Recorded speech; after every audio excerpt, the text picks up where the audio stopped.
ሰላም ጤና ይስጥልን ውድ ሪፖርተር ተከታታዮች የሰዓቱን ዜናዎች ቀጥዬ ያሰማችኋለሁ።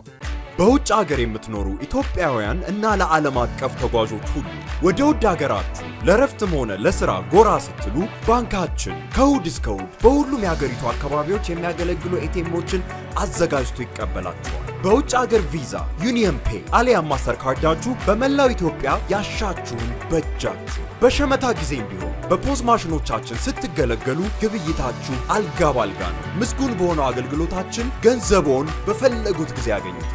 በኢትዮ ዳይሬክት እንዲሁም ከ730 በላይ ታዋቂ ዓለም አቀፍ ባንኮች ጋር በተጣመረው ስዊፍት ኮዳችን ሲቢኢ ቴታ እና በሌሎች የገንዘብ ማስተላለፊያ መንገዶች በኩል እንድትጠቀሙ በክብር እናስታውሳችኋለን።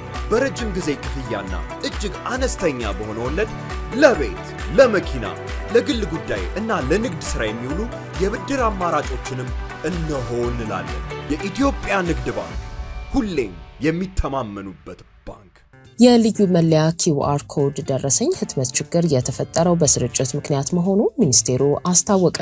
ነጋዴዎች ደረሰኙን ለማግኘት ባለመቻላቸው ስራ መስራት እንዳልቻሉና ለኪሳራ እየተዳረጉ መሆኑን ተናግረዋል። ልዩ መለያ QR ኮድ ያረፈበት ደረሰኝ ህትመት በመዘግየቱ ነጋዴዎች እንዲማረሩ ምክንያት የሆነ ችግር የተፈጠረው በስርጭት ምክንያት መሆኑን የገቢዎች ሚኒስቴር አስታውቋል። ከዚህ ቀደም ጥቅም ላይ ይውል የነበረው ደረሰኝ ከጥር 1 ቀን 2018 ዓ.ም ጀምሮ ጥቅም ላይ እንደማይውል ውሳኔ መተላለፉን ተከትሎ ነጋዴዎች አዲሱን ልዩ መለያ ያረፈበት ደረሰኝ ለማግኘት የሚጠበቅባቸውን ክፍያ ቢፈጽሙም በመዘግየቱ ምክንያት መቸገራቸውን በተደጋጋሚ ገልጸዋል። ደረሰኙን በማሳተም ለነጋዴዎች የማድረስ ኃላፊነት ወስዶ እየሰራ የሚገኘው የገቢዎች ሚኒስቴር ችግሩ የተፈጠረው በስርጭቱ ላይ በተፈጠረ መዘግየት ምክንያት መሆኑን የሚኒስቴሩ የኮሙኒኬሽን ጉዳዮች ዳይሬክተር አቶ በፍርዱ ተሰማ ለሪፖርተር ገልጸዋል። በተለይም በክልሎች ለሚገኙ ግብር ከፋዮች ደረሰኙን ለማድረስ በብቸኝነት እያተመ ከሚገኘው ብርሃንና ሰላም ማተሚያ ድርጅት ተቀብለው እስከ ግብር ከፋዩ ለማድረስ ባለው ሂደት የጊዜ መራዘም መኖሩና ለችግሩ መፈጠር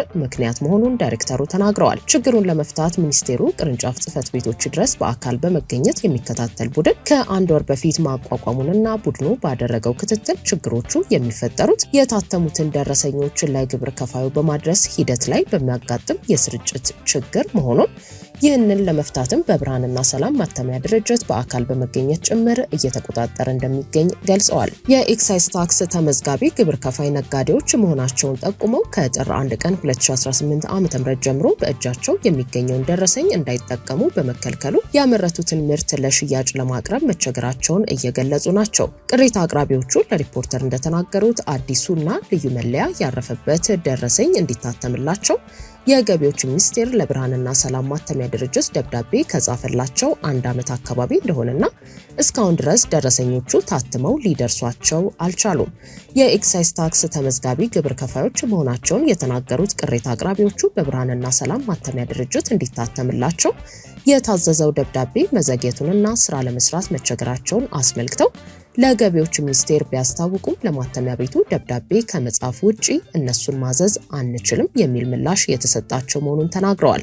የደረሰኝ ህትመቱ የዘገየባቸውና ያልደረሳቸው መሆኑን ለብርሃንና ሰላም ማተሚያ ድርጅት በተደጋጋሚ በአካል ቀርበው ቢያሳውቁም ማተሚያ ቤቱ እስከ ታህሳስ 30 ቀን 2018 ዓ.ም እንዲያትም የተሰጠውን አጠቃላይ ደረሰኝ አትሞ ለየታክስ ማዕከላት ያስረከበና በእነሱ በኩል የዘገየ ህትመት አለመኖሩን ይነግሩናል። በመሆኑም በገቢዎች ሚኒስቴርና በማተሚያ ቤቱ አለመናበብ ምክንያት ምንም አይነት የምርት ሽያጭ ሳናከናውን ለኪሳራ እየተዳረግን እንገኛለን ብለዋል። ቅሬታ አቅራቢዎቹ እንደሚገልጹት ልዩ መለያ ያረፈበት ደረሰኝ ህትመት በመዘግየቱ ምክንያት ከጥር 1 ቀን 2018 ዓ.ም ጀምሮ ስራ ለማቆም ተገደዋል። በክልሎች ለሚገኙ ግብር ከፋዮች ደረሰኙን ለማድረስ የስርጭት ሂደቱ ችግር መፍጠሩን የሚገልጹት አቶ በፍርዱ ሚኒስቴሩ የትራንስፖርት ችግሩን ለመፍታት በአየር ትራንስፖርት ጭምር እያደረሰ መሆኑን ተናግረዋል። ነገር ግን ደረሰኝ የማተምና የማሳተም ሂደት የንግድ ግብይት አካል በመሆኑ አሁን የተፈጠሩት ችግሮች ከተስተካከሉና መስመር ከያዙ በኋላ ሚኒስቴሩ ከዚህ ስራ እንደሚወጣ ገልጸዋል። የብርሃንና ሰላም ማተሚያ ድርጅት ዋና ስራ አስፈጻሚ አቶ ሽታውን ዋለ ከሳምንት በፊት ድርጅቱ እንዲያትም የተሰጠውን ደረሰኝ እስከ ታህሳስ 30 ቀን 2018 ዓ.ም አጠናቆ ለገቢዎች ሚኒስቴር ማስረከቡን ለሪፖርተር ተናግረዋል። በሚቀጥሉት 5 ዓመታት በትንሹ በ4 የአፍሪካ ሀገሮች ውስጥ የመርከብ ንግድ አገልግሎት የሚሰጥ ድርጅት ለማቋቋም ማቀዱን የኢትዮጵያ የባህር ትራንስፖርትና ሎጂስቲክስ አስታወቀ። የተቋሙ ዋና ስራ አስፈጻሚ ኢንጂነር አብዱልበር ሸምሱ እስከ 2022 ዓ.ም የሚዘልቅ የ5 ዓመት ስትራቴጂ ነድፎ መንቀሳቀስ መጀመሩን በትንሹ በ4 የአፍሪካ ሀገሮች በንግድ ለንግድ ትብብር አማካኝነት ከጫፍ እስከ ጫፍ ዘላቂ የሎጂስቲክስ አገልግሎት የሚሰጥ ድርጅት ከሀገር ውጪ ማቋቋም አንዱ ቁልፍ ግቡ መሆኑን ገልጸዋል። 4ቱ ሀገሮች እነማን እንደሆኑ ሪፖርተር ጥያቄ ያቀረበላቸው ዋና ስራ አስፈጻሚው ሀገሮቹ እስካሁን እንዳልተለዩ ገልጸዋል። በየሀገሮቹ ድርጅቱን የማቋቋም ድርሻ ምን ያህል እንደሆነ የተጠየቁት ዋና ስራ አስፈጻሚው መጠኑ ይሄ ነው ተብሎ በአንድ ወገን ብቻ ሊወሰን እንደማይችል ተናግረው ወደፊት በሚደረስ የንግድ ስምምነት መሰረት ይሆናል ብለዋል። ኢትዮጵያ በሌሎች ሀገሮች ስትሰራ ከዘርፉ የምታገኘው የውጭ ምንዛሪ ገቢ እንደሚጨምርና አትራፊ እንደሚያደርጋት በ2022 ዓ.ም 1.7 ቢሊዮን ዶላር የውጭ ምንዛሪ ገቢ ማግኘት ግብ ተይዞ እየተሰራ መሆኑን ጠቁመዋል። ይህም የሚሆነው ወደ ሀገር ውስጥ ምርቶችን ከማጓጓዝ በተጨማሪ ወደ ሌሎች ሀገሮች ድንበር አቋራጭ አገልግሎት በማስፋፋት መሆኑን አስረድተዋል። ኢባትሎ ዋነኛ ስራው የመርከብ ንግድ አገልግሎት መሆኑን የገለጹት ኢንጂነር አብዱልበር ከ5 ዓመት በኋላ ዓመታዊ ገቢው 295 ቢሊዮን ብር ለማድረስ መታሰቡን ጨምረው ተናግረዋል።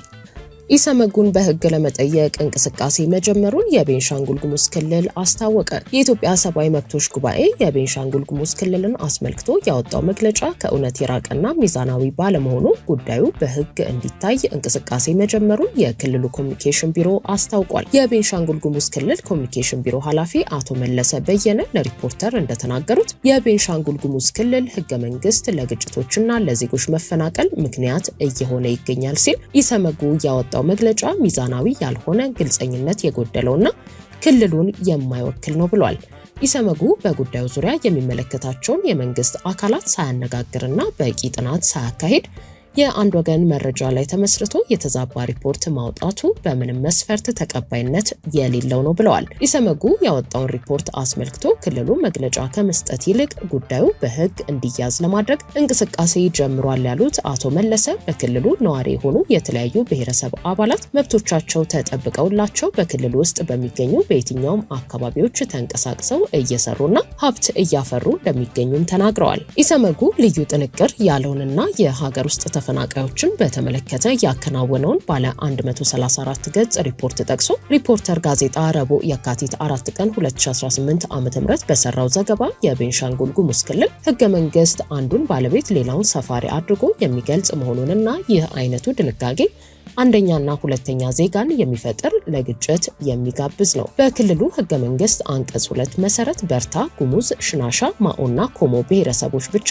የክልሉ ባለቤት አድርጎ የደነገጋቸው በመሆኑ ይህ አይነቱ ስያሜ ሐሳባዊ ብቻ ሳይሆን በግልጽ በተግባር የሚታይ አድሎን እየፈጠረ ይገኛል። ከተጠቀሱት ብሔረሰቦች ውጪ የሚገኙ በዋናነት የአማራ ተወላጆችን በክልሉ የመሬት ባለቤትነት፣ የመንግስት አስተዳደርና የደህንነት ጥበቃ መገለል እንዲደርስባቸው እያደረገ ነው በማለት ኢሰመጉ ያወጣውን ሪፖርት ጠቅሶ ዘገባ መስራቱ ይታወሳል።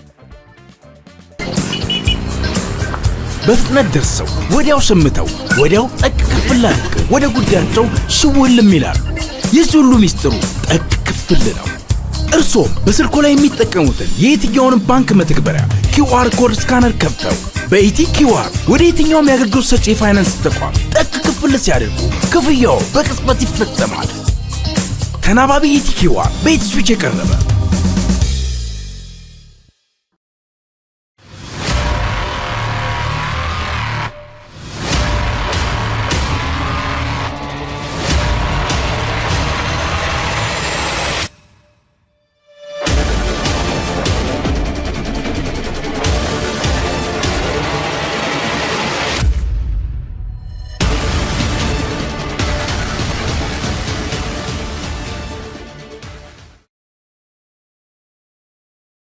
ያልታሰበ ሲሳይ በታማኝ ደንበኝነት ከባንካችን ጋር 10 ዓመታትን የዘለቁት አትክልት ነጋዴው አቶ መሐመድ ከድር የባለ 2 መኝታ አፓርታማ ባለ ዕድል ሆነዋል። አቢሲኒያ ባንክ ባልታሰበ ሲሳይ ያልታሰበ ነገር ስለሰጠኝ እጅግ አድርጌ አመሰግናለሁ።